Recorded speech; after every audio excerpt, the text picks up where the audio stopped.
tema yang dipilih katanya banyak yang masih belum paham tentang branding. Saya sendiri bukan konsultan branding, jadi itu yang saya mesti garis bawahi. Saya belajar banyak dari teman-teman saya di agensi marketing yang boleh dibilang saya lebih suka dibilang di industri branding ini saya sebagai murid gitu ya. Tapi saya nanti bisa men-sharingkan apa yang saya pelajarin dan apa yang saya sudah praktekin dari konsultan yang sudah membantu saya membuat brand. Kira-kira itu. So, kalau kita tertarik dengan bisnis yang punya banyak customer, katanya gitu, dan kita harus punya brand. Karena kalau nggak punya brand, itu kayak kehilangan identitas, tidak ada detak jantung, tidak ada kehadirannya, dan tentunya tidak orang-orang tidak akan tahu tujuannya. Jadi itu kenapa branding kita harus bangun. Jadi saya mulai dari cara kerja otak dulu. Jadi kita brand ini kan dinikmati oleh manusia. Jadi kita harus mengerti cara kerjanya otaknya manusia terlebih dahulu. Jadi kita nih otak dibagi jadi 4 deh, Ana. Kalau dulu tuh otak dibagi jadi 2, sekarang sudah berkembang jadi 4 di applied neuroscience. Jadi di depan kita ini namanya prefrontal cortex yang dibilang otak logis, otak logika. Kekuatannya cuma 1 kali dan fungsinya dia adalah untuk memang mengabsorb pelajaran-pelajaran baru. Jadi yang namanya belajar di sekolah lebih banyak pakai yang otak yang di depan ini nih, yang kekuatannya 1 kali. Yang kedua adalah otak habituals atau otak perekam atau otak spiritual, otak belief. Kekuatannya 20 kali dan apapun yang ngejangkar ke dalam kehidupan kita, nilai-nilai kehidupan kita, keyakinan kita, sesuatu yang kita sudah kebiasaan, ini ada di otak di belakangnya kita yang di atas, yang dibilang otak habituals atau computer brain. Di bawahnya ada namanya reptilian brain atau dibilang chimbrain. Jadi itu otak yang dibilang instinktif. Kalau dibilang juga di situ ada namanya flight or flight gitu ya ceritanya. Di situ kalau kita bicara otak yang memang juga dimiliki oleh binatang. Kekuatannya 5 kali, fungsinya lebih ke apa? Ini otak yang software pertama kali Tuhan kasih begitu kita lahir ke dunia ini dan dia berkembang memang udah dari sananya gitu ya. Jadi kalau lapar makan, kalau ngantuk tidur, kalau misalnya haus minum itu sudah tidak usah tidak usah diinstal program-programnya. Bahkan kalau dibicara berhubungan seks pun itu juga sudah di otak yang 5 kali ini. Nggak usah diajarin, pasti bisa gitu ya ceritanya. Nah yang keempat di otak di depan bawah ada namanya otak physical brain. Itu sebenarnya lebih nanti bisa menghasilkan beberapa hal seperti mielin. Mielin itu minyaknya pelumasnya syaraf. Jadi bagi teman-teman yang katanya lemot, katanya susah nyambung gitu ya, itu karena minyaknya tidak pelumasnya tidak banyak. Nah, untuk menghasilkan pelumas itu harus sering-sering berolahraga. Jadi kalau kita banyak berolahraga, otak fisik itu yang nanti bekerja. Nah, kalau kita bicara branding, kita balik lagi ke branding. Branding itu ada di 20 kali, bukan di 1 kali, bukan di 5 kali. Oke. Cuman untuk mengerti tentang branding, masalahnya banyak orang nggak paham tentang branding gitu loh. Jadi sehingga hari ini kita pakai otak logis dulu ya 1 kali.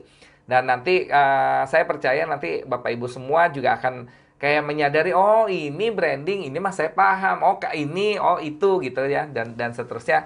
Karena tentunya pasti ada beberapa hal yang memang sudah jadi 20 kali otak komputernya kita. Kenapa dibilangnya computer brain? Karena yang namanya otak perekam udah permanen, udah pasti gitu loh ceritanya. Jadi kalau buat muslim sholat 5 waktu pasti gitu loh ceritanya. Kalau komputer escape ada di atas kiri udah pasti. Sebelahnya F1, sebelahnya F2 itu udah pasti. Nah, yang sesuatu yang udah pasti ini membuat manusia justru menjadi makin kaku gitu loh. Sehingga kita dipaksa untuk mendapatkan lebih banyak hal lagi sehingga kita tidak dibilang manusia purba atau manusia dinosaurus. Jadi kita tetap harus menambah kebiasaan-kebiasaan baru tanpa merubah kebiasaan lama karena semakin banyak kebiasaan kita, semakin banyak keberagaman kita, kita semakin mudah memilihnya. Jadi kalau manusia yang sulit beradaptasi dengan hal-hal baru ya karena memang jarang bisa dilatih.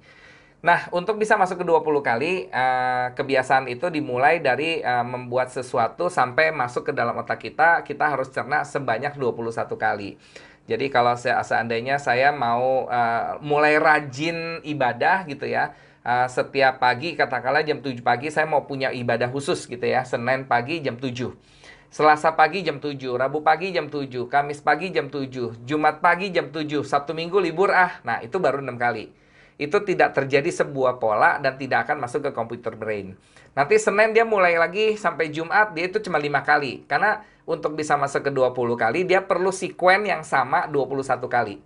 Sehingga kalau dia lakuin ini selama 21 minggu, otak merekam bahwa ini ada satu pola yang terjadi karena 21 minggu. Tapi kalau minggu ke-20 dia memutuskan untuk berhenti tidak melakukan, ini tidak masuk ke dalam otak perekam.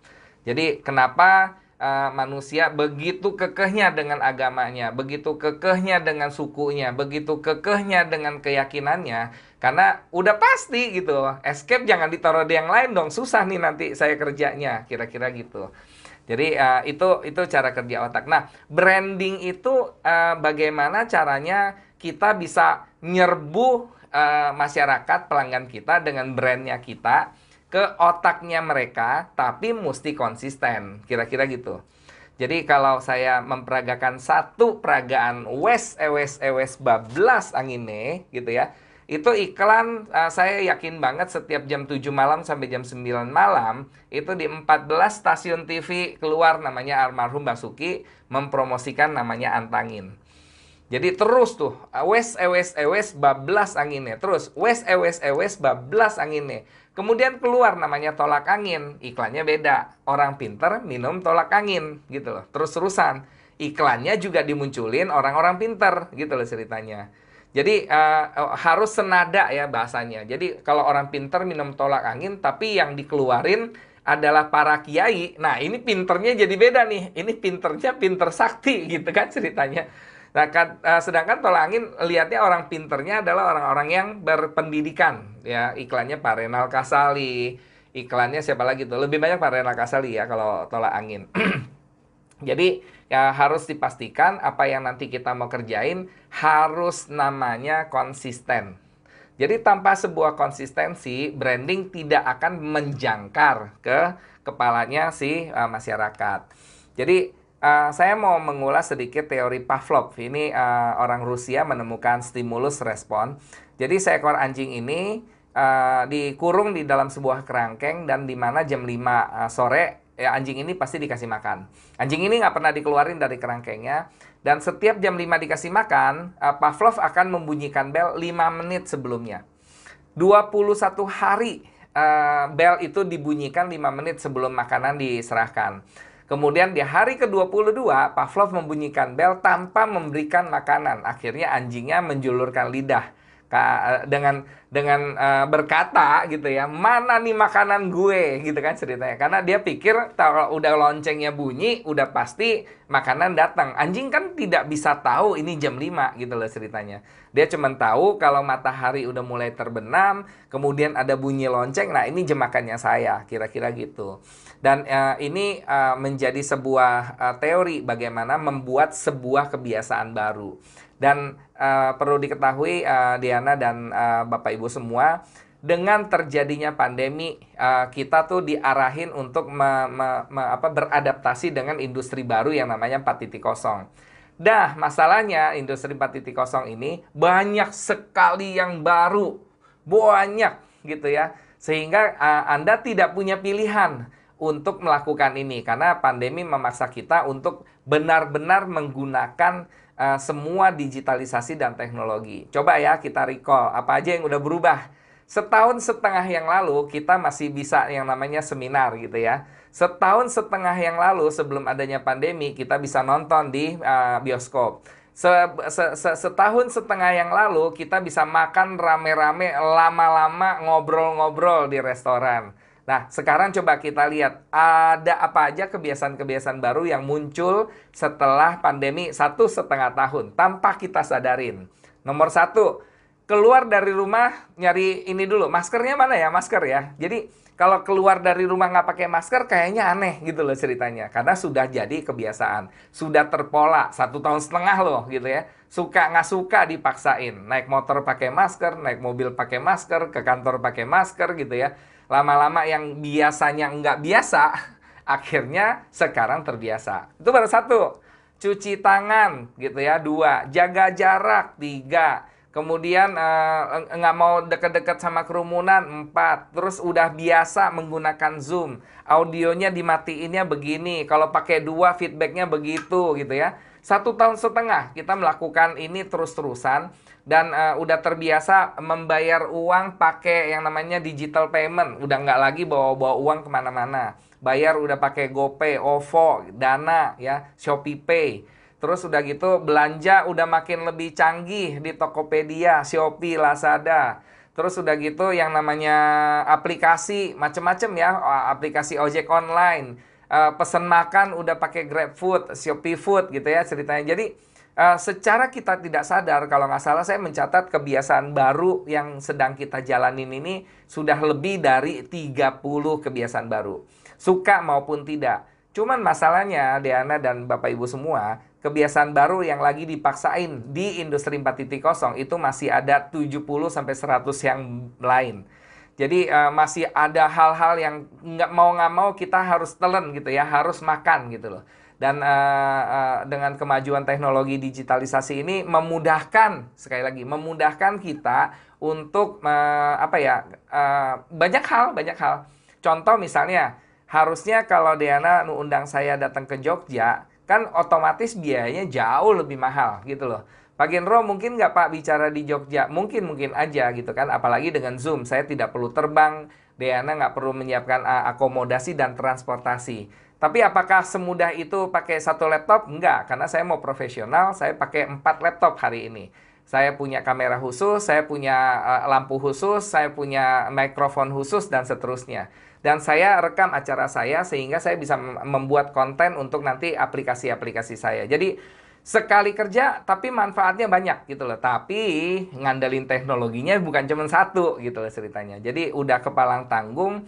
Jadi banyak hal yang kita bisa dapetin. Bahkan kalau kita bicara Bu Diana, dulu saya belajar yang namanya pengusaha. Mana ada gini-ginian, nggak didampingin, boro-boro pelajaran, cari tahu sendiri. Begitu kita nanyanya orang yang industrinya nggak sama gitu kan. Udah deh belajar ke Tung Desem Waringin, belajar ke James Gui. Tapi nggak nyambung sama industrinya saya. Tanya lagi, baca lagi buku gitu kan. Semua serba mahal, terbatas. Sekarang semua serba ada, banyak banget, murah bahkan gratis gitu ya ceritanya. Sampai kita kebingungan ngikut webinar yang mana ya. Semua kementerian bikin gitu kan ceritanya.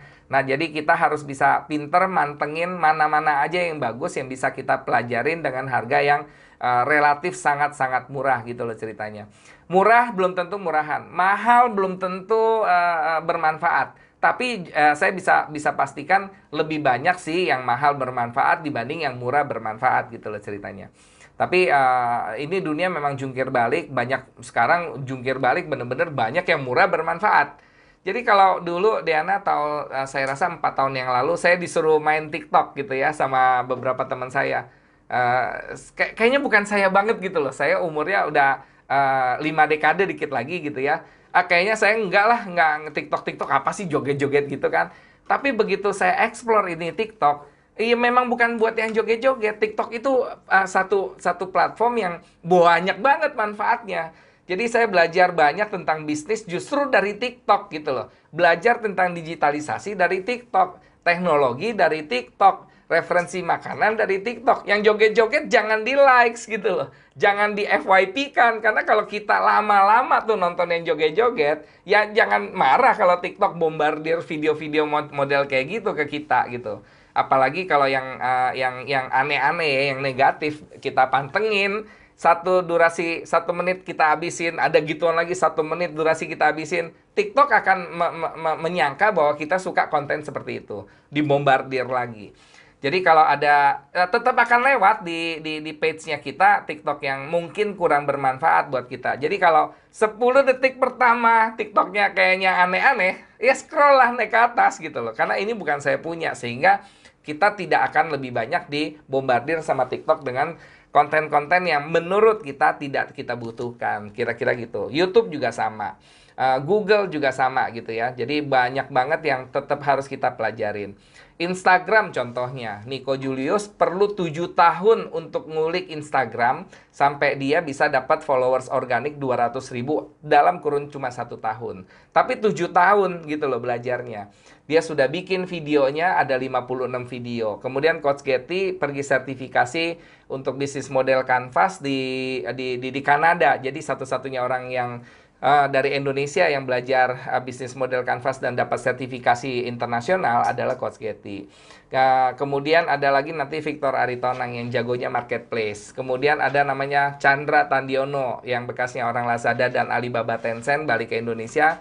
Sekarang bergabung dengan kita untuk create something marketplace like them gitu lah ceritanya. Jadi ini banyak banget orang-orang pintar yang mulai bermunculan yang kita bisa pelajarin sama-sama. Jadi stimulusnya pokoknya kalau loncengnya bunyi dari RB Jogja, harus cepat-cepat enroll karena pasti banyak yang bagus-bagus dan ini dipersembahkannya free ya Diana ya, nggak dipungut gila bayaran. Dulu 2 jam Dulu 2 jam belajar sama saya, itu per orangnya minimal sudah 350.000 gitu loh ceritanya. Jadi sekarang kalau free luar biasa ya, pemerintah ini lewat BRI udah diberikan fasilitas, kalau nggak diikutin rugi total gitu kan ceritanya. Oke. Jadi 21 hari to break a habit. Jadi 21 hari inilah yang dibilang bukan 21 hari ya. Jadi kalau saya bilang 21 pola. Jadi pola yang berulang di hari yang sama dengan perlakuan yang sama. Itu akan diterjemahkan oleh otak komputer kita sesuatu yang baru masuk ke dalam 20 kalinya kita. Jadi kalau yang udah biasa datang ke sekolah atau misalnya baca Pancasila gitu kan. Pancasila 5 sila kan udah hafal. Gimana nggak hafal? Berapa tahun kita 12 tahun ikut upacara kali 52 minggu. Itu 600 minggu gitu kan. Bukan 21 minggu kita. Satu, ketuhanan yang Maha Esa, itu udah hafal di luar kepala. Bahkan saya sebagai pembaca Undang-Undang Dasar 45 tuh masih hafal. Bait pertama, bait kedua gitu loh ceritanya.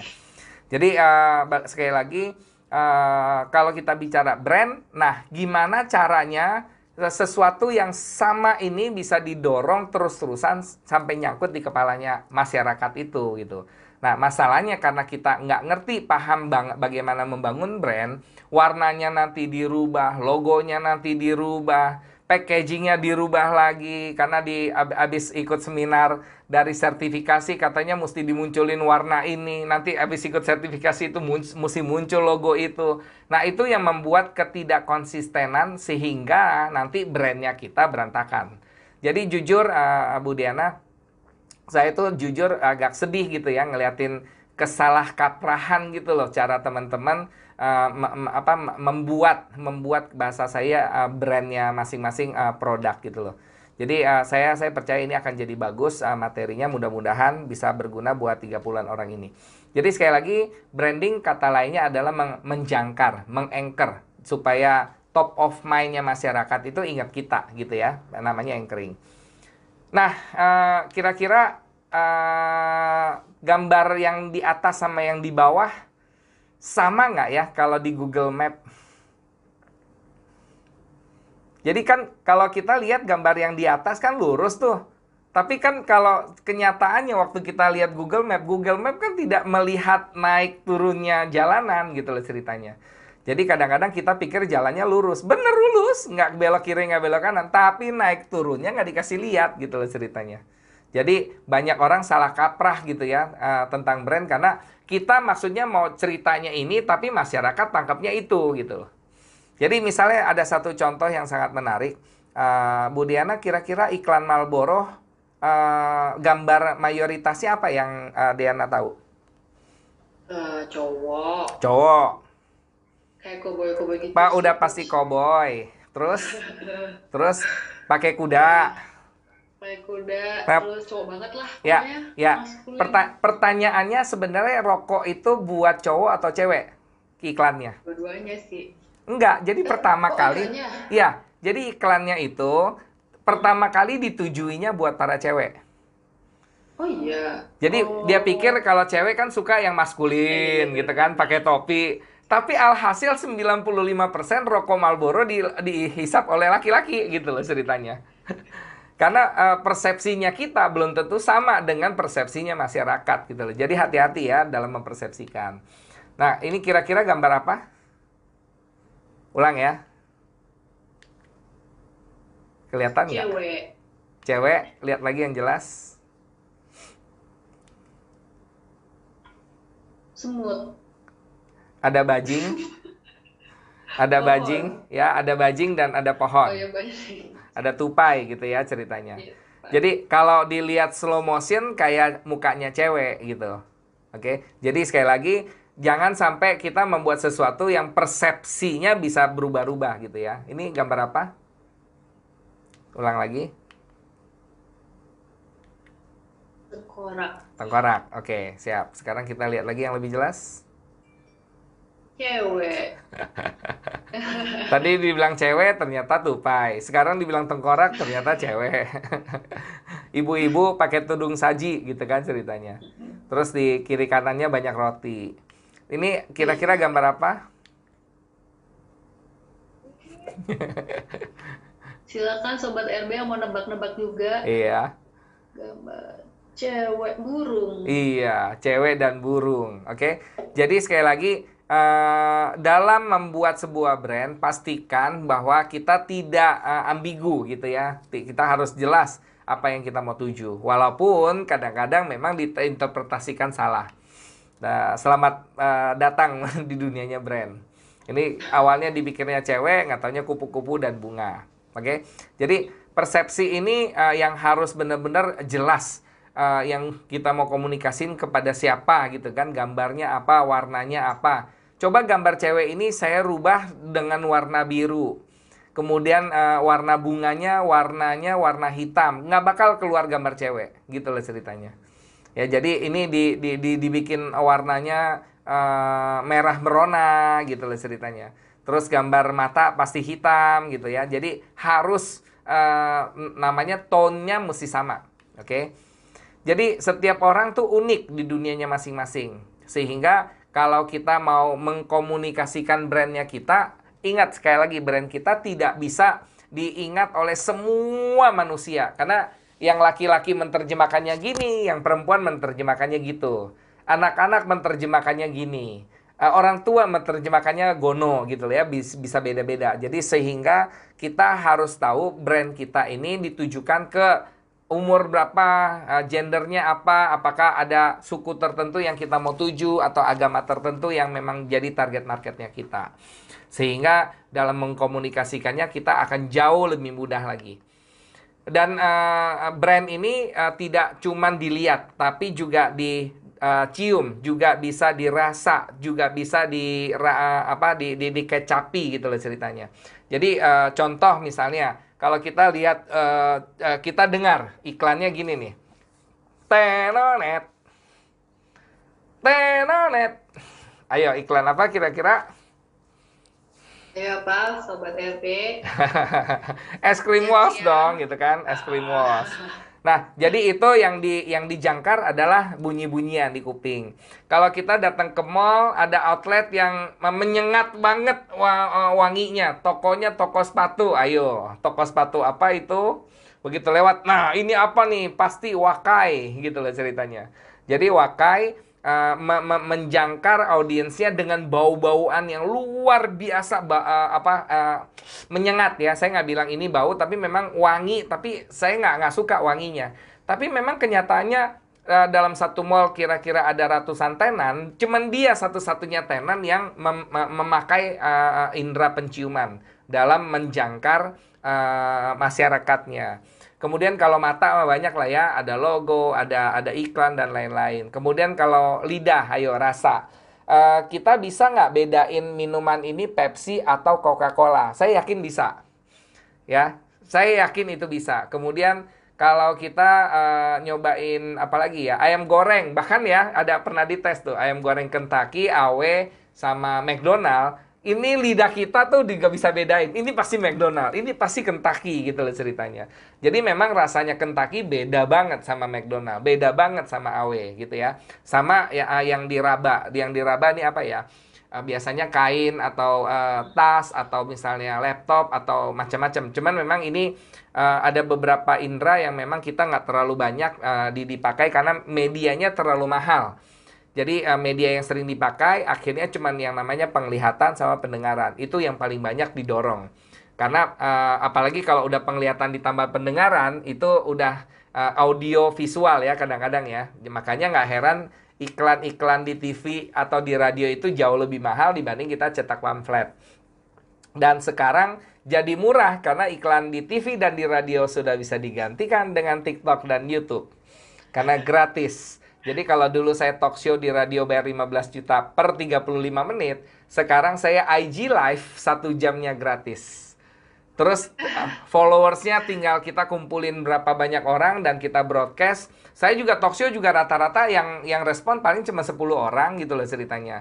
Sekarang IG live saya rata-rata yang respon bisa di atas 10 kira-kira. Gratis masalahnya gitu. 1 jam puas-puasan. Bagiin sharingnya. Sama seperti webinar hari ini gitu ya ceritanya. Mahal murah. Ini mahal gitu loh ceritanya. Kenapa? Karena Anda bisa interaksi, Anda bisa dengar, Anda bisa lihat gitu loh ceritanya. Makanya Bu Diana, saya mati-matian mempelajari teknologinya bagaimana saya bisa ngajar, tapi di belakang saya PowerPoint-nya jalan gitu loh ceritanya. Oh ternyata bisa dengan teknik OBS. Di Zoom juga bisa, tapi mungkin Zoom lebih terbatas fasilitasnya gitu ya. Cara komunikasi menentukan respons yang kita dapetin. Jadi kalau cara komunikasinya salah, ya udah pasti responsnya yang didapetin salah gitu loh. Jadi kalau cara respons yang kita dapetin belum sesuai dengan harapan kita, udah pasti cara komunikasinya masih salah. Jadi belajar lagi, ngulik lagi gitu loh ceritanya. Jadi apa sih itu branding? Jadi menurut Kotler tahun 2009, branding adalah pemberian nama, istilah, tanda, simbol, rancangan, atau kombinasi dari semuanya itu. Dibuat dengan tujuan untuk mengidentifikasi barang atau jasa atau kelompok penjual dan untuk membedakan dari barang atau jasanya pesaing. Kira-kira itu. Jadi tujuannya adalah buat identitas. Tapi bukan cuma identitas, karena ada value-nya yang kita mau dorong. Jadi kalau kita bicara kenapa sih Apple sesederhana itu tapi mahal gitu loh. Sedangkan yang lain-lain nggak semahal Apple. Tapi kalau dibilang desainnya Apple itu memukau. Jadi saya salah satu orang yang sangat-sangat suka brandnya Apple gitu ya. Saya senang dengan kesederhanaannya Apple. Ternyata sesuatu yang sederhana biasanya jauh lebih mahal dibanding yang tidak sederhana. Jadi membuat sesuatu menjadi sederhana ternyata prosesnya jauh lebih sulit, teman-teman. Oke, lanjut ya. Branding versus marketing. Nah, kemarin ada yang IG Live sama saya, Coach, pentingan mana dong branding sama marketing? Karena ini berbeda. Jadi coba kita lihat ya. Branding sama marketing berkaitan. Branding perlu marketing, aktivitas yang kuat dan konsisten. Namun, marketing belum tentu butuh branding. Jadi maksudnya gini, kalau kita mau nge-brand gitu ya, tanpa ada aktivitas, ya nggak bakal juga dikenal brandnya. Sedangkan kalau kita aktivitas saja tanpa ada brand, ya tetap bisa gitu loh ceritanya. Nah jadi buat UMKM, saya lihatnya memang nggak salah kalau teman-teman tidak lebih mengenal branding. Karena otomatis memang marketing lebih penting karena kita harus langsung directly dapat uang gitu ya untuk kelangsungan usahanya kita. Sedangkan branding ini butuh waktu yang lebih lama. Marketingnya harus lebih kuat dan konsisten, sedangkan strategi branding harus terus-menerus dilakukan. Jadi dalam aktivitas marketingnya kita, nanti pemasaran kita, kalau seandainya pengertian brandnya udah dapat, nah semua kegiatan kita brandnya harus nyangkut gitu loh. Misalnya contohnya seperti ini, saya lagi presentasi, lihat kan ada logo di atas saya tuh U gitu ya. Itu dalam presentasi saya harus terus-terusan ada gitu loh ceritanya. Kemudian nanti tone-nya saya juga biasanya tone-nya warna biru, kuning, biru, kuning. Sekarang saya pakai baju warna biru gitu loh ceritanya. Jadi saya terus memunculkan identitasnya saya gitu loh ceritanya. Dan itu bukan logonya bukan warna biru sebenarnya. Warnanya udah kita pilih namanya indigo. Indigo itu adalah lambang yang definisinya lebih ke pembelajaran. Jadi kalau orang-orang indigo kan dibilangnya pinter gitu loh kan ceritanya. Jadi kenapa indigo yang menjadi warnanya kita. Terus warna orange ya, yang warna orange itu karena saya mau pembelajaran kita membuat orang lain jadi lebih bijak gitu loh ceritanya. Kalau di atasnya warna hijau, setahu saya hijau itu kan mata duitan gitu ya. Hijau gitu ya atau green gitu ya ceritanya. Jadi saya tidak mau membuat pembelajaran untuk membuat orang-orang jadi konglomerat, bukan. Saya ingin pembelajaran saya membuat orang-orang jadi lebih bijak dalam menjalankan usahanya, kira-kira gitu. Ada yang tahu ini nggak nih? Tuh, odol. Kelihatan nggak tuh langsung? Kelihatan. Jadi odol itu apa sih? Odol itu bukan pasta gigi. Odol itu merek pasta gigi yang sudah tidak ada lagi. Ya, kita lihat Ericsson sudah tidak ada lagi. Kodak sudah tidak ada lagi. Cuman lucunya kita selalu bilangnya gitu. Lu bawa Kodak gak? Bawa Kodak gak? Gitu kan ceritanya. Enggak, gue bawanya Canon. Jadi Kodak itu dianggapnya kamera gitu loh. Tadi pagi lu pakai odol apa gitu kan? Ya saya nggak pakai odol, saya pakai pasta gigi Pepsodent gitu kan ceritanya. Tapi yang membekas, benar-benar membekas ke masyarakat, ternyata odol itu pasta gigi gitu. Ya, apalagi sih yang ada di kepalanya Bapak Ibu semua yang sudah melekat gitu ya. Tapi barangnya udah nggak ada. Nah, Aqua sekarang mereknya Le Minerale. Ya, kira-kira kalau saya bilang teh-tehan, kira-kira Anda langsung nyebut teh apa kira-kira? Botol ya, Teh Coach. botol, teh kotak gitu ya ceritanya. Iya. Jadi itu yang bagaimana kita yang harus fighting gitu ya supaya kita yang nanti yang paling dikenal duluan gitu loh. Nah, konsep branding sendiri terjadi beberapa abad yang lalu gitu ya. Ini abad kali ya 18 udah abad ya 1 tahun 100 abad. Jadi sapi-sapi ini berkeliaran di padang rumput. Nah, sedangkan yang punyanya bingung nih, ini sapinya siapa, jadi berantem. Kemudian di brand gitu loh, dicap gitu loh. Ini gue punya ya, lu jangan ambil ya gitu loh. Jadi sebenarnya konsepnya sesederhana itu. Jadi buat membedakan ini sapi saya, itu sapi situ gitu loh, biar nggak beda. Nah, ini terus dikembangkan sehingga kita bisa tahu, oh ini kalau kita bicara gini dah, TV misalnya. Mana TV yang modelnya lebih asik buat dilihat? Sony atau Samsung? Pasti Samsung jawabannya. Mana yang lebih tahan lama, Sony atau Samsung? Jawabannya pasti Sony gitu. Jadi kita tahu tuh kalau beli Sony karena kita mau yang tahannya lebih lama. Kalau Samsung yang modelnya lebih bagus gitu loh ceritanya. Terus kalau kita bicara selain tadi TV, kita bicara misalnya makanan deh, makanan. Kalau kita bicara makanan, kalau kita bicara ayam goreng yang paling terkenal tuh ayam goreng apa ya gitu. Yang lokal nih, yang lokal, jangan melulu dari luar gitu ya. Ada ayam goreng Suharti dari Jogja. Iya. Ada sekarang ayam geprek Ruben Bensu gitu kan. Itu lagi apa? Kalau kita bilang ayam geprek, kenapa ayam geprek Ruben yang lebih terkenal Bensu? Kalau kita bicara bukan ayam geprek, tapi ayam penyet. Nah, ayam penyet apa kira-kira? Belum ada nih. Nah, jadi kalau yang belum ada, buruan tuh. Supaya jadi yang pertama gitu loh ceritanya. Dan kalau kita yang pertama bisa jadi top of mind, ada keuntungannya nanti. Kira-kira gitu. Nah, kenapa perlu branding? Apa yang terpikir sama Anda kalau lihat beberapa gambar berikut? Kita lihat dulu ya sama-sama ya. Apa yang terlintas? Kelihatan nggak Diana? Belum ya? Ulang lagi ya. Saya nggak tampilin abis ya. Kotak-kotak, Kotak-kotak. IBM. Oke. Apa yang terlintas kalau lihat logo ini? Komputer. Komputer. Oke, lagi ya. Kalau ini apa? Belum selesai tuh ya. Ada yang bisa nebak? Yang bisa nebak saya kasih e-book. Tuh ada tuh Coach Seagate. Seagate. Oke. Oh, enggak, ini Yang tadi IBM, ya. ini Oh IBM. iya. Ayo, kita tebak-tebakan ya. Yang bisa tebak, saya kasih buku ya, e-book ya. Yeay. Ayo. Masa nggak jelas sih? Udah 70% tuh. Silakan dimasukin di kolom chat. Gambar apa itu logo? Produknya apa? Sekali lagi ya, sekali lagi ya. Masa nggak kelihatan? Silakan di chat. Yang tebakannya benar dapat ini. Bener nggak Oh, tuh ada Coach? yang Ada benar yang tuh. menang? Adidas.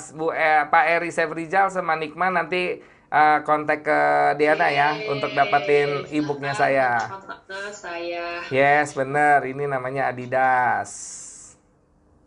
Oke. Ada lagi nih, ada lagi nih. Ini kira-kira logonya apa? Ayo Sobat RB, apa tadi? Toyota. Wah, Nah, Pak Indra. Tapi tuh. Pak Indra belum dapat buku ya, Pak. Bukunya buat yang pertama aja ya, Pak. Nggak, nanti semuanya dapat e-book dari saya. Semuanya dapat e-book ya. Saya kirimin nanti ke Bu Yeay. Diana. Nah, Siap, ini terima ini kasih ini Coach. logo apa lagi? Ini kan tadi udah Toyota. Kita lihat lagi ya, ini logo apa? Ini logo apa?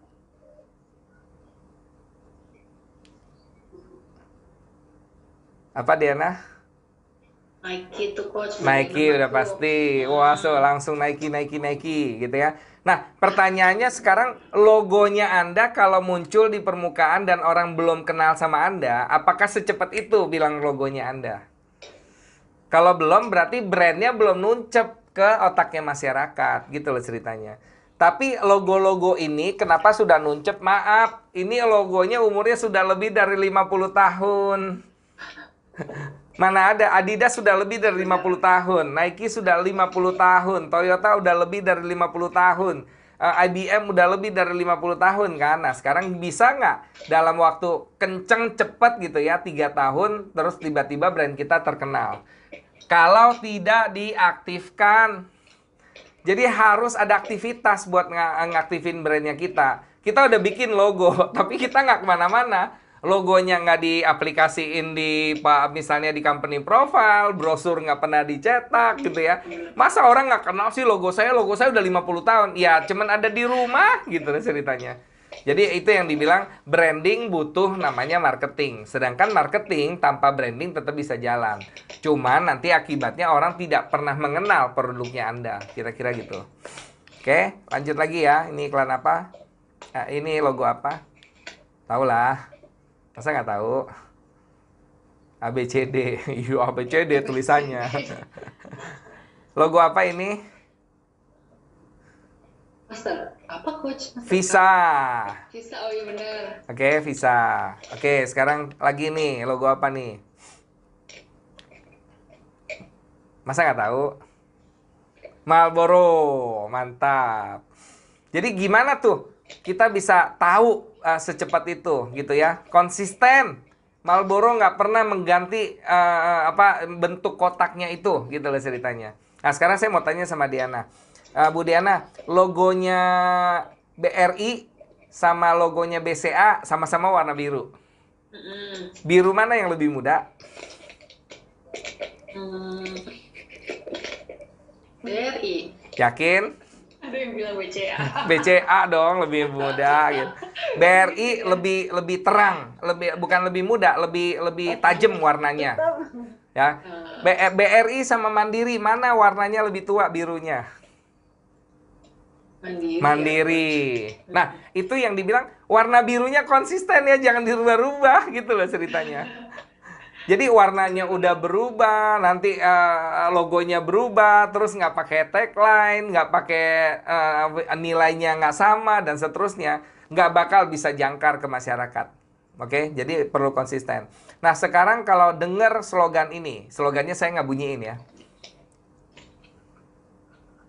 Ratatata. Mantap, McD. McD. Kalau ini Nike. Nike ya. Jadi Anda harus punya. Jadi logonya You Coach, solusi terjangkau untuk mengembangkan bisnis Anda. Jadi kita juga udah punya tagline, You Coach, solusi terjangkau untuk mengembangkan bisnis Anda. Jadi kalau dulu kita coba pilih You Coach adalah your private coach gitu loh ya. Nah masalahnya Diana, ini saya aja yang bahasa Inggrisnya nggak pelo-pelo banget aja susah ngomongnya. Your private coach gitu kan. Your Sedang private coach, ya susah. Sedangkan You Coach ini kita mempersembahkan buat orang Indonesia gitu loh ceritanya. Susah, mendingan udah pakai bahasa Indonesia. You Coach, solusi terjangkau untuk mengembangkan bisnis Anda. Lebih parah lagi Diana, banyak orang kalau ngirim paket ke kantor kita gitu ya, begitu dia ketok, ini ucoak ya. Bukan You Coach, bilangnya ucoak. Sekalian aja bilangnya ucok gitu loh ceritanya. Ya karena memang orang Indonesia nggak bisa ngomong coach gitu loh. Mereka tahu ada kata-kata coach, tapi mereka nggak tahu kalau tulisannya gitu, coak gitu loh ceritanya. Oke, jadi itu juga apa salah satu yang harus kita pahamin. Ini apa ya kira-kira? Nah, Mas Indra dapat 100 nih. Bukan Mas, bukan AirAsia. AirAsia itu now everyone can fly. Iya, benar-benar. Kalau ini apa jadinya? Ayo.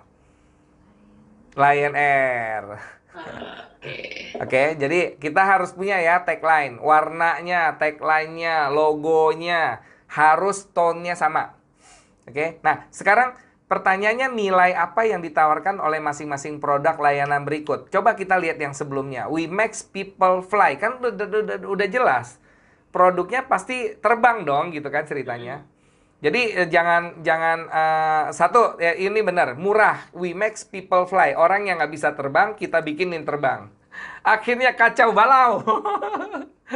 Karena masyarakat yang bisanya naik bis sekarang bisa naik pesawat. Nah masalahnya di pesawat kelakuannya kayak naik bis gitu loh ceritanya. Jadi kalau saya naik Lion Air ya udah siap-siap bertempur dengan orang-orang yang udah biasa naik bis gitu loh ceritanya. Jadi Diana, waktu dulu saya pernah waktu zaman-zamannya dulu ya, saya belum sanggup lah naik namanya Garuda, belum ada Citylink waktu itu. Yang ada masih Batavia, Batik belum ada waktu itu, ada Lion Air, kemudian ada Sriwijaya gitu ya. Waktu itu saya pilihnya Lion Air. Jadi ceritanya saya datang lebih awal, kemudian saya minta mungkin nggak pesawat saya lebih pagi 2 jam lebih awal gitu loh, karena ada penerbangan sebelumnya. Dibilang bisa sama petugasnya. Saya bersyukur dong, saya dapat tempat duduk. Kemudian saya duduk di aisle, di lorong. Kemudian di tengah saya ternyata temennya ini adalah sebelahnya itu sebenarnya, tapi dia nggak dapat tempat duduk. Dan jadi dia berdiri, Diana di lorong gitu ya. Terus temennya bilang, lu duduknya di mana? Gue belum dapat nomor nih coy, gitu kan ceritanya. Wah, kayaknya ini seharusnya dia punya tempat duduk kan, berarti kan.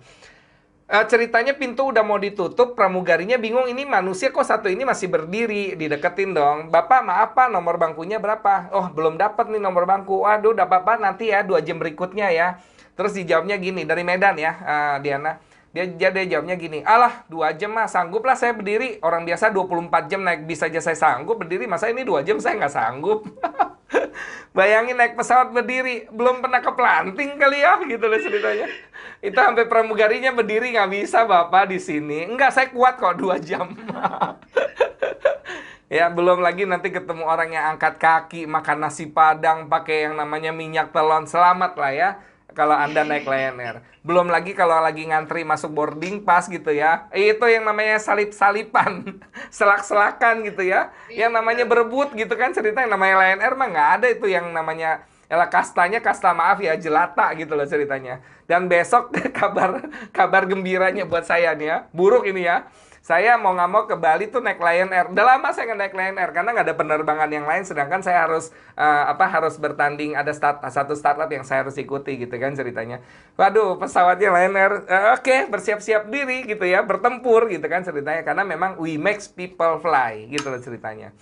Oke, sedangkan Garuda beda. Citylink terbang lebih tinggi gitu ya. Wah, oke, seru juga ya terbang lebih tinggi. Dan memang kenyataannya Citylink dapat predikat low cost carrier terbaik dia bintang 4 gitu loh ceritanya. Karena dia lebih tingginya dalam arti kata pelayanannya.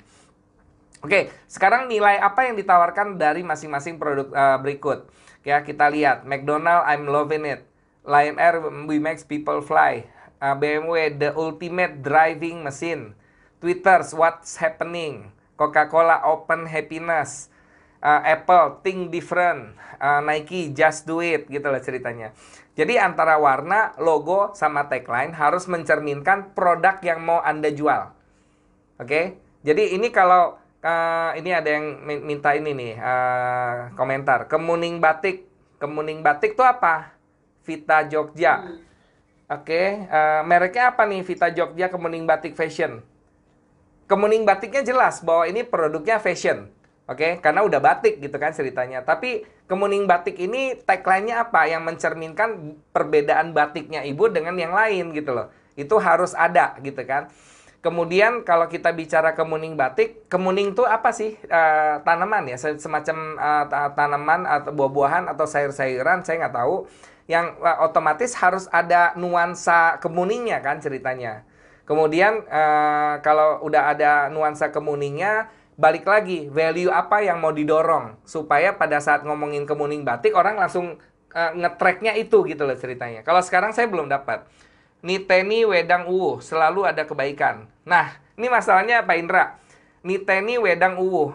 Masalahnya Bapak mau jualan wedang ini ke siapa? Saya aja nggak ngerti loh wedang uwuh tuh apa gitu kan. Wedang itu apa gitu loh. Sehingga nanti pasar Bapak makin menyempit gitu loh. Pada saat orang-orang tidak paham tentang nama produknya, nanti akan menyempit pasarnya gitu loh ceritanya. Makanya di stand up, Diana, yang melakukan stand up, usahain diksi yang dipilih jangan tiba-tiba diksi yang dimengerti hanya oleh orang Sunda gitu loh. Kan lucu, Sunda nih udah lucu nih ya ceritanya, tapi orang Jawa ini ngomong apa sih, semua orang pada ketawa gitu loh ceritanya. Jadi selalu ada kebaikan. Niteni wedang uwu, selalu ada kebaikan. Jadi kalau kita minum wedang uwu, kita jadi orang baik. Nggak jelas juga kan? Jadi nggak paham nih. Jadi mesti benar-benar apa ya? Mesti apa? Sekali orang baca dia langsung paham yang dijual nih ini, gitu loh ceritanya. Oke? Memang nggak mudah. Jadi sebuah brand yang sukses, yang bagus banget, satu, dia harus konsisten. Dia harus punya daya saing. Dia harus unik brandnya. Dan dia harus paham audiensnya. Dan harus bergairah. Maksudnya gini, bergairah. Ini baru saya komplain ya, salah satu calon klien saya. Jadi Bu Diana, kopinya beliau kelihatannya bisa tembus pasar Amerika. Karena saya lagi kenalin kopi dari Malang ini, ketemu sama orang KBRI, dan orang KBRI-nya sudah ketemu supplier. Tapi masalahnya, sampelnya udah bagus nih. Tapi dia nggak punya company profile, dia nggak punya website, dia nggak punya brosur, nggak punya semua-muanya. Mau nggak mau saya bikinin. Terus company profile-nya bagus nih, sudah bagus. Logonya jadul. Logonya logo yang udah 70 tahun yang lalu nggak pernah diganti sama dia, sama bapaknya. Nah sekarang dengan company profile yang dibikin sama anak muda, tapi logonya logo 70 tahun gitu ya. Orang teh botol aja udah berubah logonya gitu loh. Masa dia masih belum berubah? Nah ini yang dibilang tidak bergairah gitu loh. Tidak ada gairahnya. Jadi kita harus ngikutin zaman juga. Orang Bank Mandiri aja berubah logonya, Pertamina aja berubah logonya gitu loh ceritanya. Jadi BRI kalau juga berubah, Coach. iya BRI aja berubah. Tahun kemarin, iya tahun kemarin tulisan BRI-nya itu lebih pendek. Sekarang dipenuhin gitu loh, sesuai dengan logonya. Ya itu perbedaan cuman fontnya ya. Dulu fontnya di tengah-tengah, sekarang dipenuhin gitu loh. Di tingginya gitu kan ceritanya. Itu nggak main-main gitu loh ceritanya. Itu pengaruh gitu loh ceritanya. Jadi memunculkan gairah baru. Yang keren sih saya lihat nggak ada matinya logo BUMN tuh. Lihat tuh.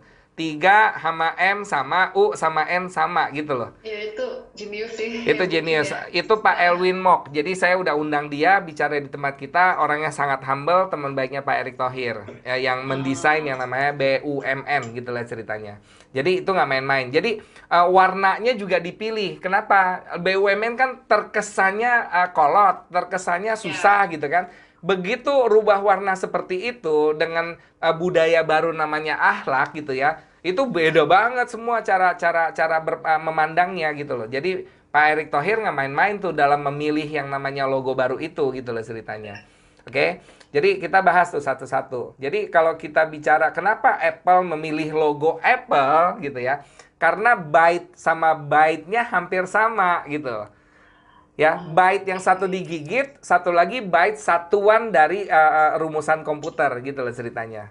Jadi, tapi gambarnya juga nggak sembarangan, ada aturannya tuh. Dia bikin berapa buletan tuh? 1, 2, 3, 4, 5, 6. Ada 6 buletan, tengah satu buletan, buletan kecil dan buletan besar, dan itu ada aturannya gitu, ada estetikanya kenapa seperti itu.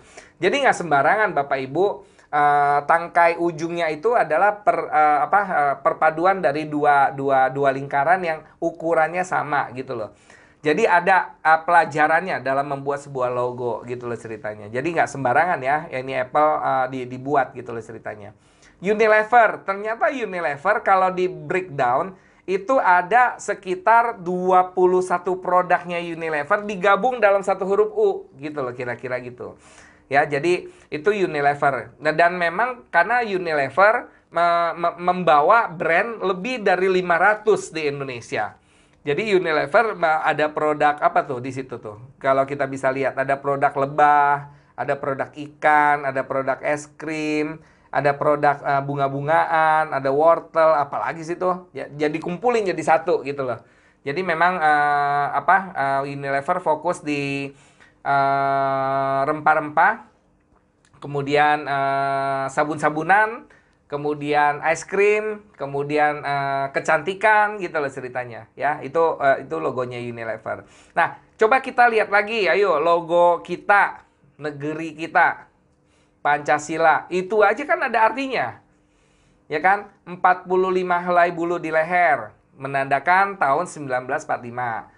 17 helai bulu di masing-masing sayap menandakan tanggal kemerdekaan kita. 19 helai itu 1945 ya, yang ada di ekor pangkal ekor. Kemudian 8 helai bulu pada ekor itu menandakan bulan Agustus tahun kemerdekaan kita.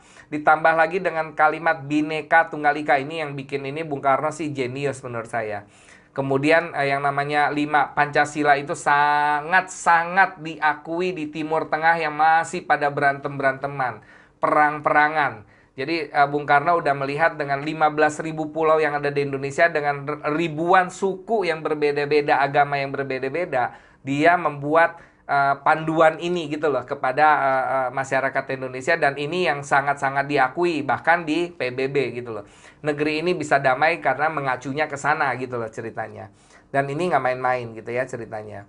Warnanya warna emas gitu kan ceritanya. Terus di Ketuhanan Yang Maha Esa logonya logo bintang. Logo banteng itu semua udah ada artinya semuanya. Oke? Jadi tapi ini kan jadul ya bahasanya ya. Jadul tapi memang karena buat negara masih oke. Nah, brand kita tuh nanti maunya apa gitu loh. Sehingga kita tidak terlalu general, juga tidak terlalu kecil gitu loh ceritanya untuk kita bisa bidik. Nanti kita bahas ya pertanyaan-pertanyaan yang ada di kolom chat. Back into 1970s. Jadi waktu itu Diana, Standard Chartered Bank tuh kayak gini. Banknya. Setelah di repackaging, setelah di rebranding, warnanya tetap sama, biru sama hijau itu, tapi begitu repackaging jadi begini. Jadi lebih rapi. Oke, dan sekarang semua potretnya Standard Chartered Bank di luar seperti ini, dan mulai ditiru oleh bank-bank lokal, BCA, BRI, Bank Mandiri gitu loh ceritanya. Oke. Dan konsisten aplikasinya. Lihat gak tuh? Warnanya tetap dipilih dengan warna-warna kantornya. Birunya seperti apa, biru mudanya, hijaunya, hijau mudanya seperti apa. Jadi brosurnya juga sama, satu tone gitu loh. Ya, jadi jangan acak kadut gitu loh. Ya mentang-mentang Anda lagi suka warna coklat, coklat dulu deh. Kuning dulu deh. Nanti orang bingung, nggak ngeh gitu loh. Kira-kira gitu. Ya. Betul nggak kalau saya sebut merek Citato, kita lebih ngebayangin warnanya warna coklat. Kalau Taro warnanya warna hijau, gitu loh ceritanya. Ya, terus kalau Indomie, ayo Indomie bingung nih, udah mulai warna-warni nih. Karena udah banyak gitu. Orange, putih karena mie goreng, kemudian ada hijau sekarang, rasa soto, ada merah ya, warna-warni Indomie. Oke, nah jadi kalau kita bicara ada 3 step awalannya untuk membuat sebuah brand. Step satu, bangun dulu awareness-nya. Jadi untuk bisa awareness, target kita menjangkau 1 juta orang. Sehingga mau nggak mau kita harus pakai iklan.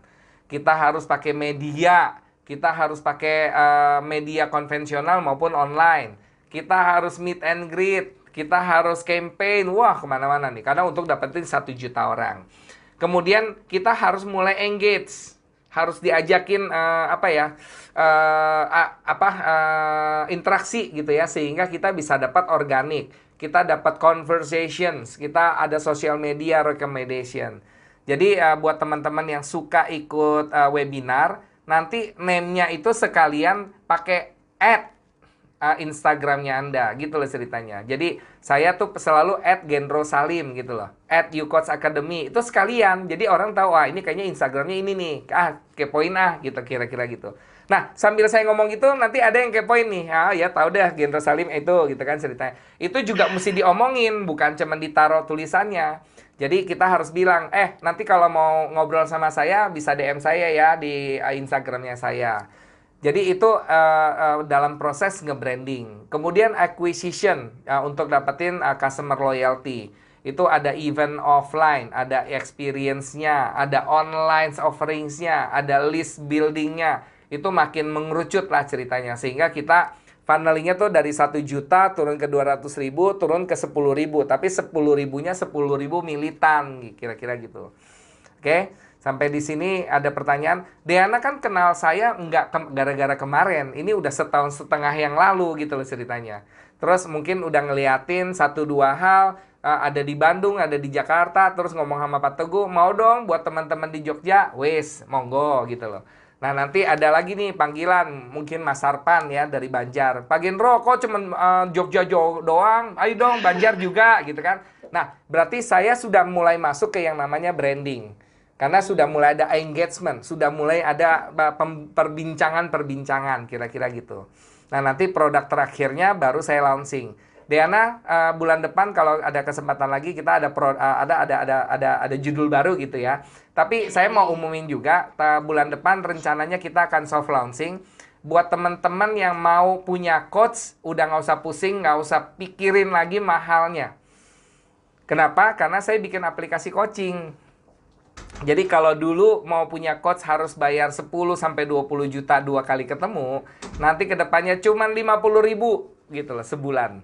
Dengan hanya 50.000, Anda sudah punya coach gitu loh. Anda sudah bisa dipandu untuk mengidentifikasi masalah Anda dan dikasih solusinya. Dan nanti saya mau kerja sama Deana. Saya nggak mau jualnya 50.000 buat teman-teman RB. Saya mau jualnya goceng 5.000 udah punya coach. Gitu kira-kira ya. Nah itu ya, Coach. Nah, supaya saya naik lagi ke level 3 namanya acquisition. Karena saya mau mengakuisisi kira-kira gitu. Jadi walaupun cuma 5.000 tapi harus ada harus ada traction-nya, harus ada acquisition-nya supaya nggak cuma melulu yang gratisan melulu gitu loh ceritanya. Jadi Anda juga harus create funnel-nya. Jadi sebelum orang tahu produk Anda, itu perjalanannya apa dulu gitu loh ceritanya. Kan misalnya Diana, kalau saya ngejar seorang cewek kalau saya belum menikah, kan nggak mungkin baru kenalan terus diajak merit kan, gitu loh ceritanya. Pasti kan PDKT dulu, minta nomor telepon gitu loh ceritanya. Kalau dikasih nomor teleponnya kita telepon tulalit, ya berarti kan dia nggak mau sama kita gitu loh. Tapi kalau nomor teleponnya tidak tulalit, kita telepon, kita ajak pergi makan dia mau, nah itu mulai ada engagement tuh gitu loh. Udah mulai organik tuh gitu loh. Pacaran 3 bulan, 6 bulan, kemudian ditembak, mau nggak tunangan, nah itu udah mulai di acquisition, bahasanya gitu. Ya, jadi ada prosesnya kawan-kawan. Brand ini nggak dalam sekejap tiba-tiba brand kita masuk ke dalam kepalanya mereka, enggak. Ada prosesnya. Ya, jadi, nah ini teman-teman harus creating namanya marketing funnel. Ya, marketing funnel. Makin mahal produk yang Anda jual, perjalanannya, funnelingnya makin panjang, gitu loh ceritanya. Ya, contohnya Diana, saya mengasuh YouCoach Academy di mana teman-teman kalau mau belajar tentang bisnis itu gratis tuh di situ. Tips-tips bisnisnya saya kasih setiap hari. Dan kalau yang udah ikutnya barusan bisa tarik 200 tips saya yang lama. Itu gratis. Tapi dari Instagram saya bawa giring mereka ke webinar yang saya lagi jual secara gratis. Misalnya gini Diana, ada nggak yang mau ikut webinar saya dengan judul Cash Positif COVID Negatif? Cash harus positif ya kan kawan-kawan, lagi usaha gini nggak ada cash mah mati. Tapi COVID harus negatif gitu loh. Nah, terus mau gratis? Hubungi Diana. Ya, ceritanya gitu. Jadi di Instagram saya akan promo event kita webinar cash positif COVID negatif. Tapi abis itu saya akan promo lagi, turunin lagi. Siapa ya yang mau dapat ebook interaksi yuk gitu loh. Mulai nih dapat ebook. Nah, tapi apakah semua terus-terusan gratis kan enggak? Nah, nanti dari ebook kemudian Anda udah belajar sama saya, kemudian udah lihat di Coach Academy, kayaknya memang saya butuh coach nih ya. Tapi coach kan mahal, gitu kan ceritanya. Sekarang sudah ada coaching aplikasi yang sangat murah, cuman goceng, kira-kira gitu. Terus dia mulai nih download aplikasi, bayar pakai GoPay, bayar pakai BCA Virtual Account, gitu kan ceritanya. Oke juga ya aplikasinya ya, cuman goceng. Tapi makin lama dia maju, kayaknya nggak cukup nih aplikasi. Coach, boleh nggak ya kita ketemuan lebih mahal? Karena usahanya udah lebih maju. Jadi prosesnya memang panjang, Diana, gitu loh. Karena yang saya jual ini produk bukan recehan, gitu loh ceritanya. Kecuali saya cuma jual receh, gitu ya. Ya, misalnya saya jualan ini, misalnya. Tahu ini apa? Earpod, gitu ya ceritanya. Tapi ini earpodnya KW. Yang kayak AirPod-nya iPhone ya. Kalau iPhone punya kan 3 jutaan. Ini cuma 50.000. Kalau kita beli yang 50.000 mikir nggak Diana? Enggak. Ya udah kalau betul. Kalau yang 50.000 kalau nggak kekirim, kalau hilang, kalau palsu, kalau jelek ya nggak apa-apa lah. Namanya juga coba 50.000. Tapi kalau udah mulai produknya 500.000, kayaknya Anda nggak mungkin langsung beli tuh. Anda pasti pengen tahu lebih banyak, Anda pengen kepoin dulu yang ini, cari tahu di Google, landing page-nya apa. Nah, masalahnya begitu mereka mau cari tahu, TikTok nggak punya, Instagram nggak ada, Google nggak ketemu, nggak ada LinkedIn-nya, nggak ada company profile, landing page nggak ada. Ya udah selesai, dia nggak jadi beli sama Anda. Karena Anda nggak beredar yang dibilang tadi tuh, advertising sama brandingnya. Oke? Sehingga ya nggak bakal masuk juga top of mind produk Anda kepada mereka. Oke? Ini ada yang sangat bagus. Makanya saya suka memakai kata-kata ini ya. Everyone is not your customer. Sekali lagi. Pastiin ya bahwa semua orang bukan customer Anda. Anda harus milih customer Anda tuh siapa. Jadi misalnya saya memilih segmennya adalah UMKM. Diana, UMKM singkatannya dari usaha mikro, kecil, dan menengah. Nah, saya mau bidik yang mana? Yang mikro, yang kecil, atau menengah? Ini juga udah beda gitu loh ceritanya. Yang mikro omsetnya masih di bawah 50 juta. Yang kecil omsetnya masih di bawah 1M. Yang menengah omsetnya udah di atas 5M gitu loh. Nah, kalau saya main-main sama BRI, berarti kan saya carinya yang mikro kan? Gitu loh ceritanya. Nah, kalau yang mikro kira-kira bahasanya tuh bahasa mikro tuh apa sih? Lulu gue gitu loh.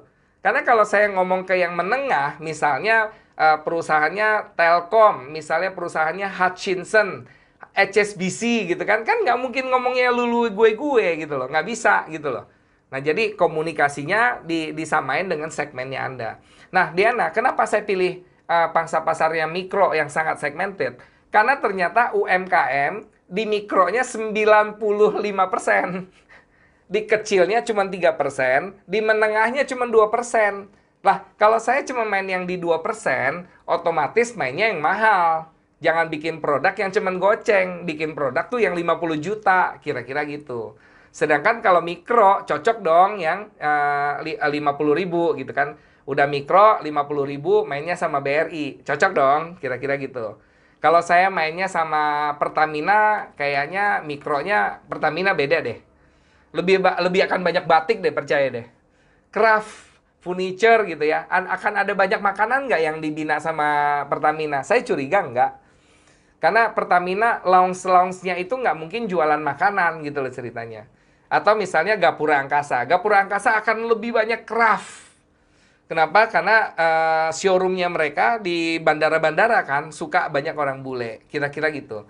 Jadi saya harus memilih nih. Mikro, BRI, 50.000 kontennya konten apa gitu loh. Itu semua harus disesuaikan.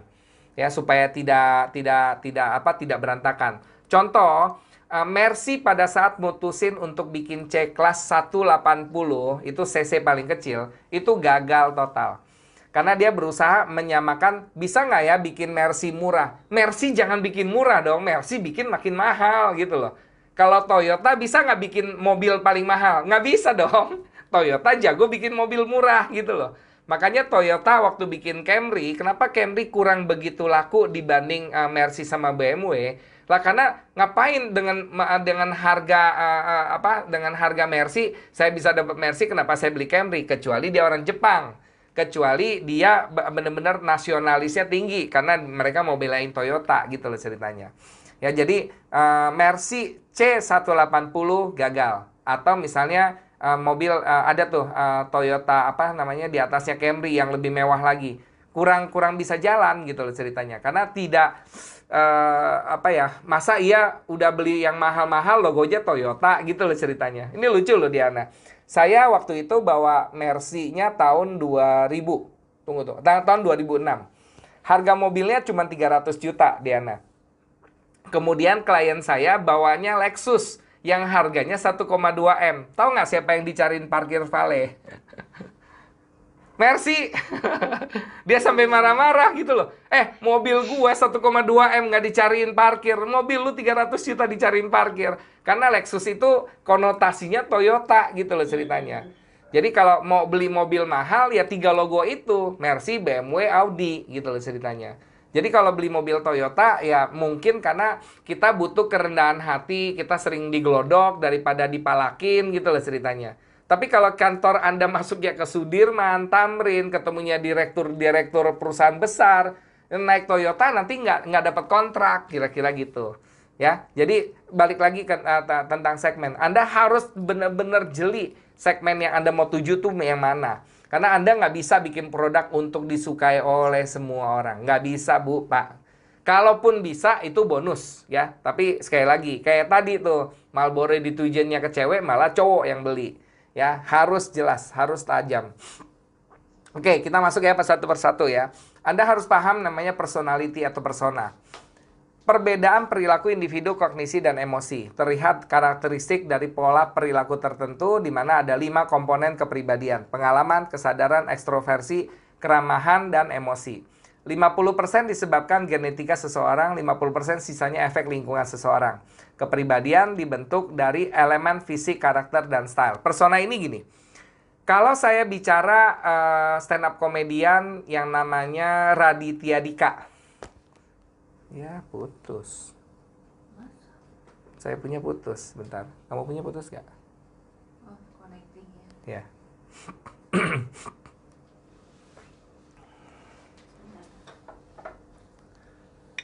Sorry, putus. Recording in progress. Oke, sorry ya, putus ya. Oke. Jadi kalau kita bicara persona, Diana, kalau stand up comedian tadi Raditya Dika, yang diingat sama Diana tuh apa? Ini apa ya? Aku malah lebih ingat ininya sih, Coach. Bukunya ya. Oke. Dinosaurus apa sih? Iya, dinosaurus. Jadi sorry, Raditya Dika lebih disukain oleh komika buat remaja, setuju nggak? Yang masih galau, yang masih jomblo gitu loh. Itu yang melekat ke Raditya Dika. Oke? Nah sekarang kalau kita bicara komikanya Cak Lontong, ada nggak personanya Cak Lontong? Beda nggak tuh Raditya Dika sama Cak Lontong? Cak Lontong ke bapak-bapak. Bapak-bapak, tapi yang lebih melekat di Cak Lontong tuh apa sih? Kalau orang mau nonton Cak Lontong, ini dia nih manusia yang suka bikin bingung. Bener kan? Dan dia kalau bikin acara tuh teka-teki silangnya dia tuh ya kan. Waktunya Indonesia bercanda tuh ya ada aja guyonan plesetannya dia bikin orang bingung. Jadi itu terus melekat di Calontong gitu loh ceritanya.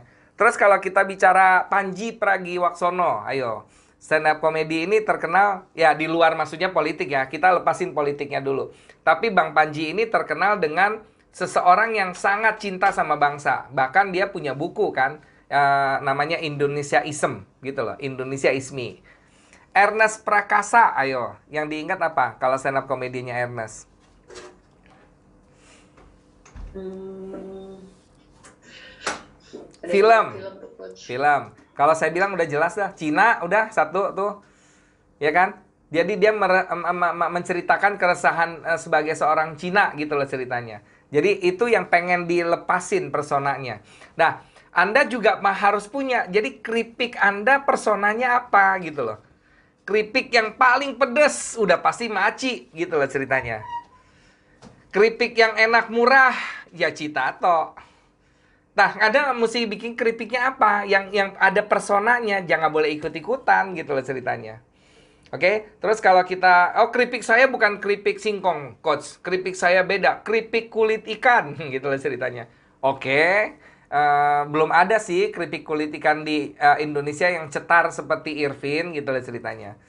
Nah, kebetulan si Rafin yang dari Lampung ini dapat bapaknya kebetulan kalau nggak salah kerja di Java. Jadi pemotongan ikan, dia tahu tempat pemotongan ikan yang kulitnya dibuang-buangin 3 ton sehari, Diana.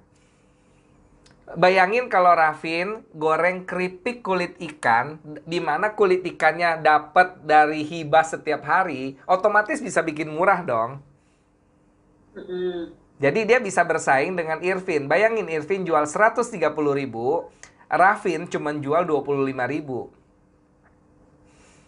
Oke, jadi itu dia yang saya bilang otentisitas personanya dapat gitu loh. Nggak melulu bertanding dengan keripik-keripik singkong, keripik-keripik pisang gitu loh. Apalagi di Lampung kan semua perang-perangannya pisang gitu loh ceritanya. Oke, jadi kita harus punya kepribadian, mulai dari pengalamannya, mulai dari kesadarannya, mulai keterbukaannya kita, keramahannya kita, emosionalnya kita. Oke, jadi sekali lagi, membuat sebuah persona bukan hal yang mudah. Bahkan kadang-kadang kita aja nih nggak tahu nih, Gendro ini pengen diingetnya apa ya? Diana kalau inget Gendro apa sih di yang kebayang gitu loh. Itu harus ada loh gitu kan ceritanya. Apa sih yang kebayang sama Diana kalau dengar apa maksudnya mau manggil saya tuh yang diinget tuh apa? eh Lugas ya. Waktu itu terus apa ya? Santai gitu coach. Jadi nggak Oke. ada jarak gitu Oke. ngobrolnya. Oke, jadi itu yang sudah kebangun. Nah, saya harus survei dari data-data luar yang 50% tadi. Dari diri saya seperti itu, apakah ditangkap sama environment sama gitu loh ceritanya. Jadi Diana, saya rasa saya di BRI temenin acara apapun BRI lebih banyak jadi host, lebih banyak jadi moderator. Saya nih selalu komplain sama Pak Teguh, Pak, saya dong narasumbernya nggak, Bapak host aja gitu. Jadi lama-lama oke, jadi host terus gitu kan ceritanya. Padahal saya juga gila panggung kan ceritanya. Tapi udahlah nggak apa-apa. Kalau memang itu yang kebentuk hostnya, kenapa enggak? Jadi gitu loh ceritanya. Jadi akhirnya lama-lama saya coba jadi host yang tetap bisa manggung. Diana lihat gak kalau acara-acara BRI sebelum mulai hostnya ngobrol sama host. Ah, benar. Nah itu saya pengen beda gitu loh dibanding dengan host-host yang lain yang cuman diem aja gitu kira-kira gitu. Sehingga saya request sama Pak Teguh acara BRI hostnya minimal 2 orang, apalagi kalau bisa 3 orang, seru gitu loh. Jadi sambil nungguin audiens masuk, kita nggak merasa sepi gitu kan, ngobrol dulu sambil nungguin teman-teman masuk. Jadi itu yang banyak hal yang kita bisa lakukan kira-kira gitu. Oke, itu dari persona. Kemudian apalagi yang kita harus bahas berikutnya? Warna. Warna merupakan salah satu elemen penting dalam menciptakan sebuah identitas. Jadi kalau Lugas warnanya apa ya? Ya warna-warna cerah lah. Nggak mungkin warna-warna yang, tapi cerahnya nggak ini ya. Spotlight misalnya. Atau misalnya saya kayaknya boleh dibilang pasti loh. Saya nggak punya baju warna coklat Diana. Karena menurut saya coklat itu tua banget gitu ya ceritanya. Kayaknya lebih jaga jarak. Tapi batiknya saya, nah, jadi kalau nggak ada pilihan mau nggak mau saya pakai batik, nah Diana boleh tanya sama PA saya, batik saya hampir tidak ada warna coklat. Jadi either warna biru atau warna hijau gitu loh ceritanya. Atau warna sekalian malah malah hitam gitu ya, hitam tapi Hitam. apa coraknya lebih ke warna biru gitu loh. Jadi kita harus tahu pemilihan warna. Warna pink lebih ke feminin. Warna merah lebih ke dahsyat, ke apa bergelora gitu ya. Orange itu kehangatan, ketertarikan, kesehatan. Hijau natural, kesegaran. Biru kedamaian, kesetiaan. Ungu tuh apa? Ini Anda bisa searching lah ya. Warna basically udah punya arti yang konsisten. Nah, kita kira-kira persona yang ini cocoknya warna apa? Tagline-nya apa? Logonya apa? Dan itu mesti satu nada. Sehingga pada saat orang inget itu langsung tahu gitu loh. Itu pasti itu. Kira-kira gitu. Oke, lanjut lagi. Nama atau merek. Jadi sekali lagi brand bukan merek. Merek cuma bagian dari brand. Ya, merek adalah sebuah nama yang digunakan menunjukkan manfaat fisiknya. Jadi kalau Lion Air, ya ada airnya gitu loh. Kalau Lion doang nanti beda gitu loh. Lion Parcel itu udah jelas perusahaan ekspedisi. Kalau seandainya bakmi Gajah Mada itu jelas ada bakminya.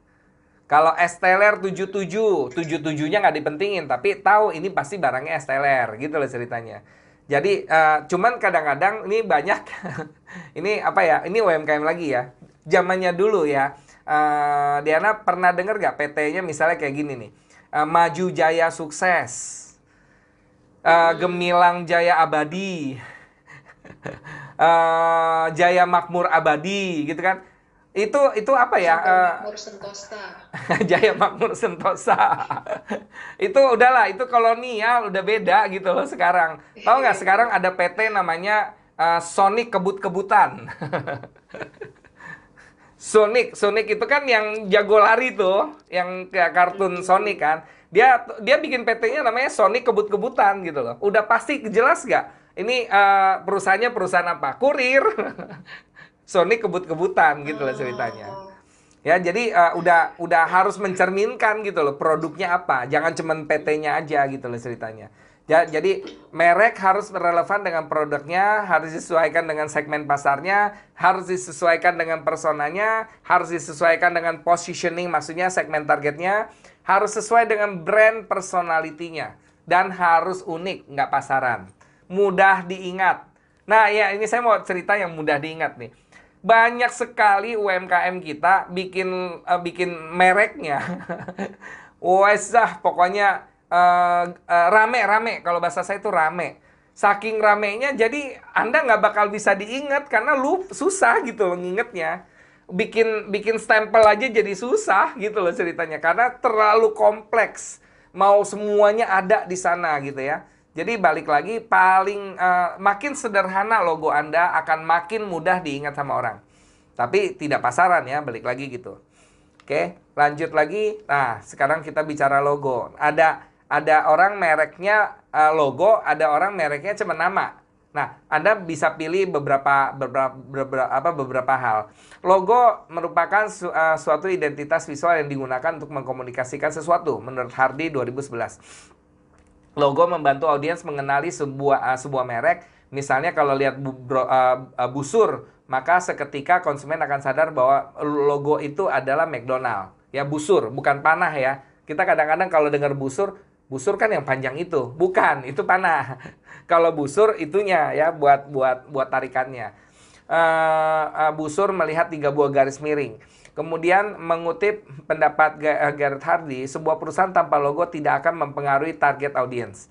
Sebuah produk harus dapat dilihat, didengar oleh audiens dan dengan adanya logo membantu komunikasi kepada target audiensnya menjadi lebih gampang. Jadi pintu masuk lah ceritanya.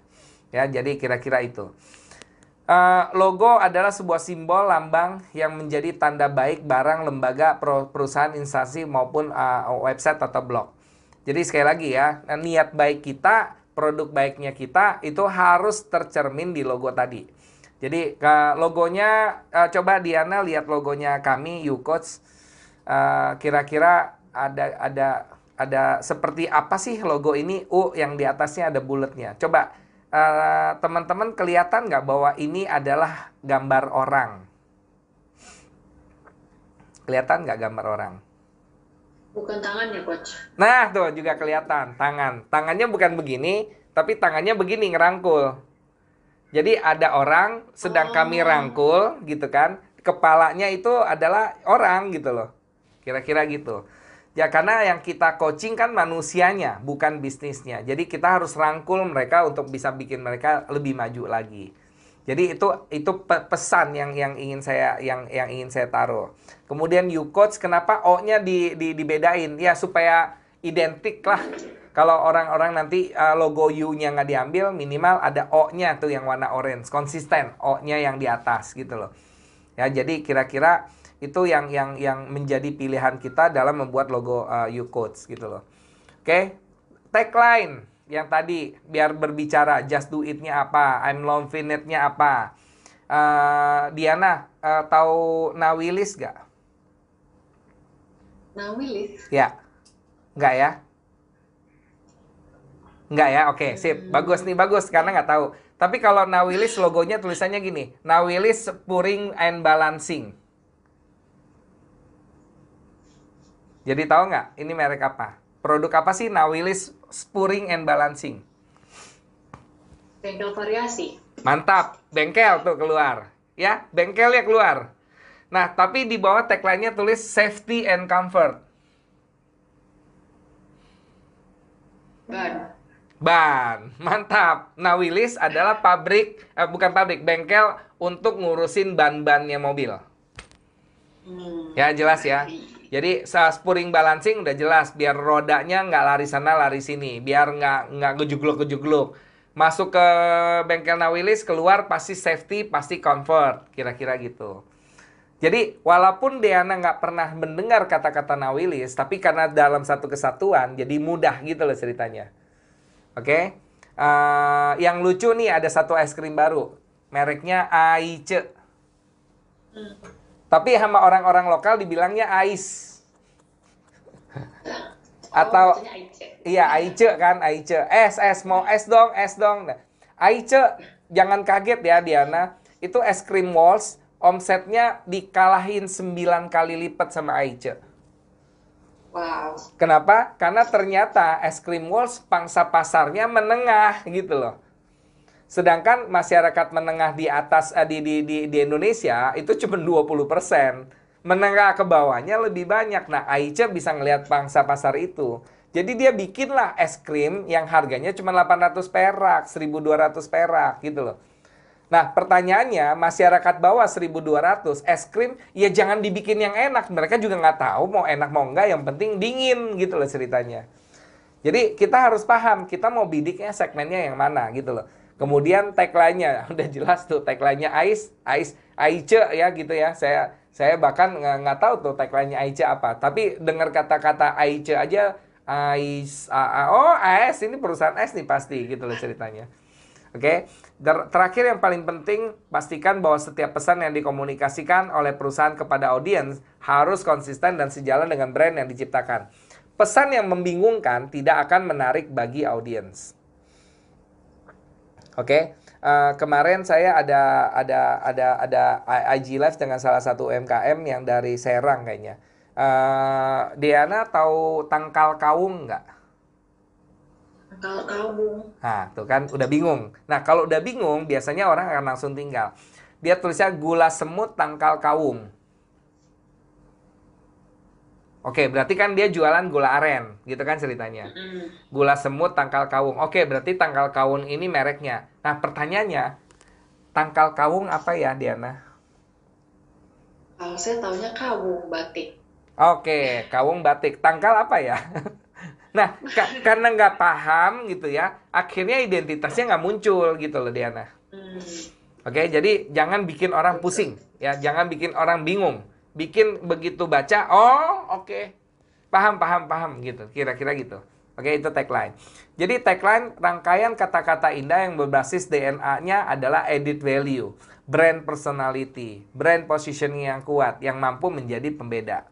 Tagline adalah perkataan atau kalimat pendek yang menarik, mencolok, dan mudah diingat untuk menjelaskan tujuan pemasaran. Tagline juga bisa berupa moto atau frase yang dipakai sebagai stimulan mengingat produknya. Oke, jadi itu yang harus kita pikirkan. Jadi saya mau sebut apa lagi ya? Apa merek-merek yang bisa kita bahas misalnya. Nah, ini lucu nih. Ayam bakar Wong Solo. Yang terkenal apanya ya, Diana? Yang terkenal ayam Wong Solo tuh apa ya? Ayam bakar. Sepaket nasi ayam bakar. Oke. Sambal lalapan.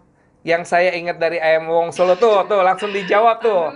Poligaminya, bener. Saya juga bingung kenapa kok orang taunya ayam Wong Solo itu poligami. Karena ternyata setiap cabang yang dimiliki oleh Wong Solo adalah istri barunya. Baik. Oke, poligami. Jadi kalau ada buka cabang baru tuh berarti ada istri baru tuh gitu loh dari Wong Solo. Bayangin tuh berapa puluh istri barunya. Ya, menarik ya di situ ya. Bayangin loh ya, saya tanpa bercerita orang-orang sudah bisa mempersepsikan hal itu. Tapi itu yang memang pengen diceritain sama si Wong Solo gitu loh ceritanya. Ini ternyata diikuti oleh para pemilik bis di Jawa Barat. Jadi saya juga lucu tuh ketawa. Jadi Budiman tuh salah satu bis ya, pengusaha bis. Itu pokoknya kalau ada bis baru muncul itu istri baru dia. Nah. Jadi ada orang-orang lama yang punya persepsi bisnis itu baiknya dijaga sama istri karena istri udah pasti tidak mencelakakan uangnya sendiri gitu loh ceritanya. Nah, masalahnya kalau bisnya banyak terus siapa dong yang nanganin? Ya udahlah bikin istri baru lagi katanya gitu. Kacau banget. Persepsi yang menurut mereka benar ya ceritanya, tapi tidak sama dengan value-nya saya. Oke, nah sekarang kita udah mulai masuk ke tahapan activation atau experience-nya gitu loh. Gimana cara brandnya kita akhirnya mulai aktif ya, mesti ada kegiatannya gitu loh.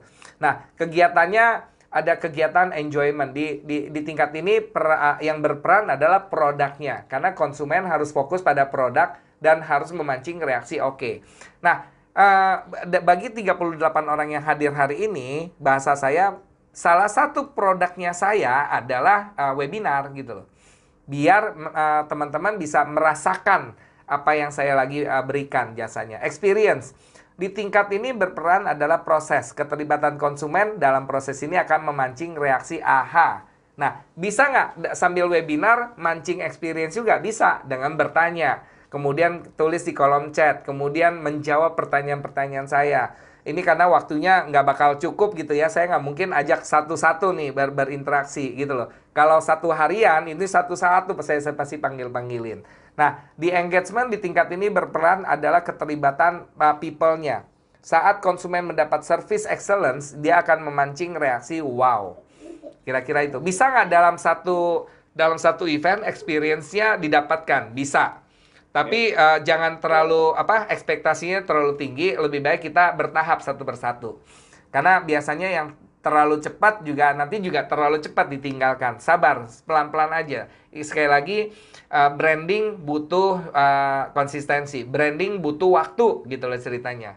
Jadi kalau Anda berharap brand Anda bisa dikenal di seluruh Indonesia dengan konsisten, tapi Anda tidak melakukan aktivitas, Anda ya percuma saja gitu loh ceritanya.